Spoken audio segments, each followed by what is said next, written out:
Dude, the Astros just play so much better when they're in Texas. Like, if they could just move the team to Texas, they... You want to finish that thought there, friend?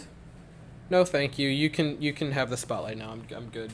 Hi, I'm Weston. I love talking about the Astros, and I'm here to talk about Game 3 of the American League Championship Series, where the Astros win 8-5 over the Texas Rangers, and prove to all of us that they do in fact have a pulse. A series where the Astros start 0-2 at home with embarrassing losses to immediately go on the road and look infinitely better in a dominating win. Do you smell what the 2019.2 Astros are cooking? The Astros' first inning was a 1-2-3 affair that just gave you such vibes of Game 1 and 2.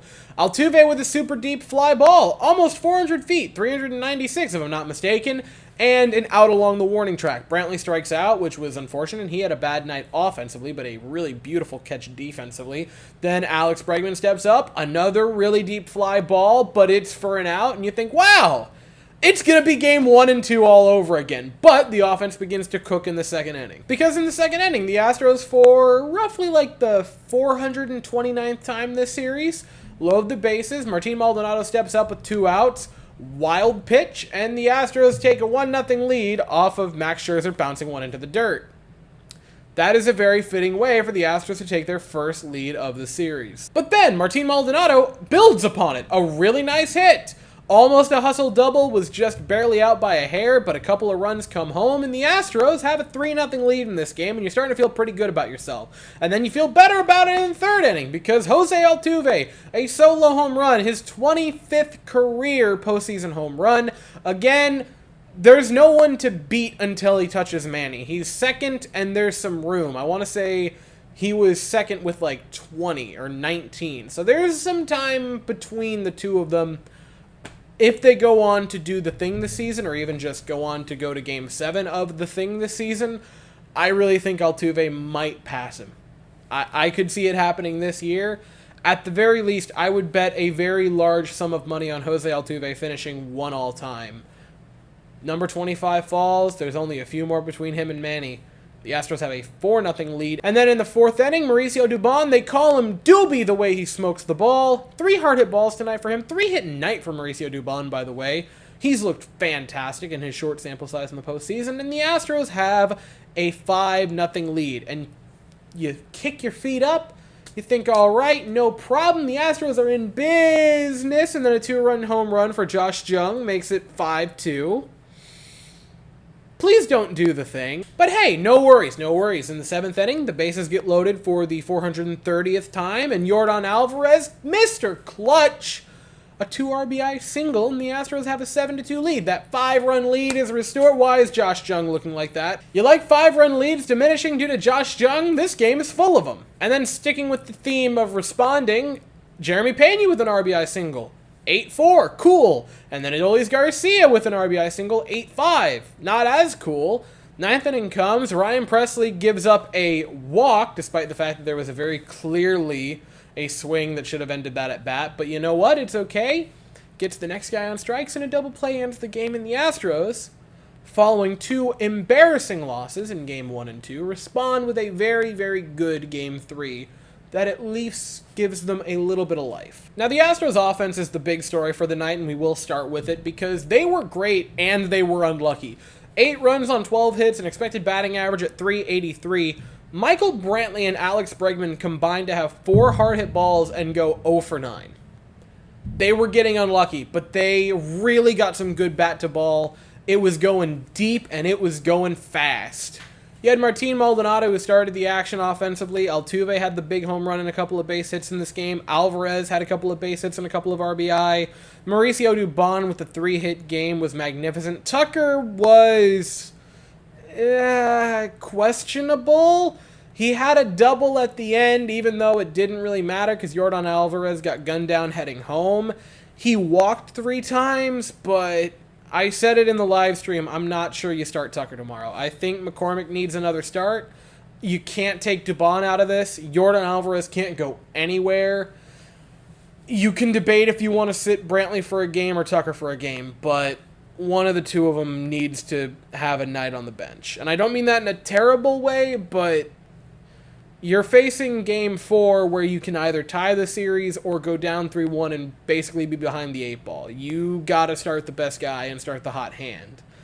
And if they're both having off nights and off postseason, especially in the case of Tucker, you got to go with the good guy. And I think McCormick's got to find his way into this game, or into game 4. To discuss pitching, Christian Javier was excellent for 4 innings.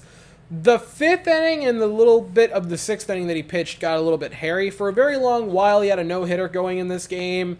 Only a couple of hard-hit balls. The strikeouts, only 3 of them through 4 innings wasn't bad. Finishing 5 2/3 with only 3 strikeouts is underwhelming. He only walked 1 guy. He was in control tonight. He just wasn't picking up a ton of strikeouts. The hard-hit ball started to accumulate later in the game. The 2-run home run came later in the game.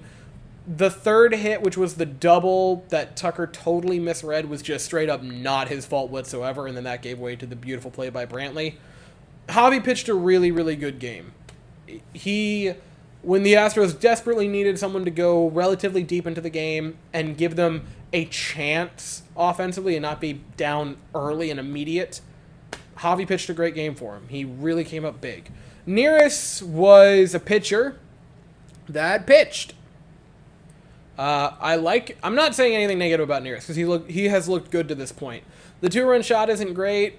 It thankfully didn't end up mattering too much. Abreu gave up a run without any strikeouts, which isn't wonderful. Presley looked good in the 9th. I mean, the walk should not have been a walk. I mean, point blank. It's not his fault that the umpire decided not to call it or didn't notice it. But that wasn't even like a 50-50. Like, that was a blatant swing that just went uncalled, which is fun. But again, didn't matter. We don't have to be worried about it. Didn't matter. I've talked at length about what makes the Astros a great baseball team, and this game followed that blueprint nearly to a head. You had the offense that looked great, both in expected numbers and practicality, because they didn't strike out much and they walked a lot. You put the ball in play, you make the other team have to make the defensive plays and beat you via that instead of just giving them the free outs from the strikeout. They did well offensively in expected numbers and practicality. 12 hits and 8 runs is fantastic. The expected batting average for the team of .383 is wonderful.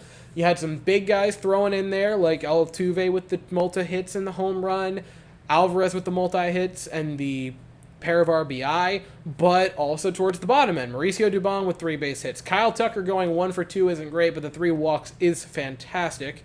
Abreu cashing in with a double. You had Martin Maldonado with a really big hit in this game. It's at its best when it's spread around, and then from the pitching standpoint, you have the starter going deep and pitching a really, really good game. The bullpen did what it had to do. Presley looked really good. The middle bullpen it survived, and that's all the bullpen has to do if the pitcher does his job. And the defense was marvelous. Couple of really nice double plays, the beautiful play by Brantley, a really nice chopped play by Altuve, and a really nice chopped play by Bregman earlier in the game. This was a perfect blueprint to how the Astros win and how they do it dominantly.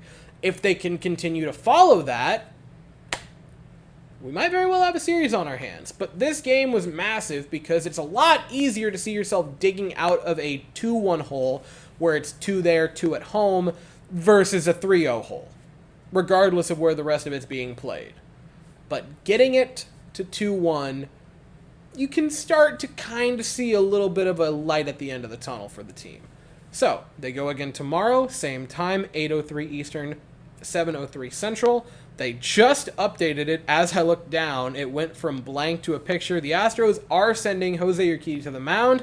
That is now official, and the Rangers are sending Andrew Heaney to the mound. I'll be here afterwards to talk about it, and I'll be here during with a live stream, probably starting around the 2nd inning. I'm not sure if I'll be here quite at 8 o'clock, but around then. But as for right now, that is all I have to say. So if you enjoyed the video, please consider to like and subscribe. Thank you all so very much for watching. I hope you all have an absolutely fantastic day, and as always, go Astros.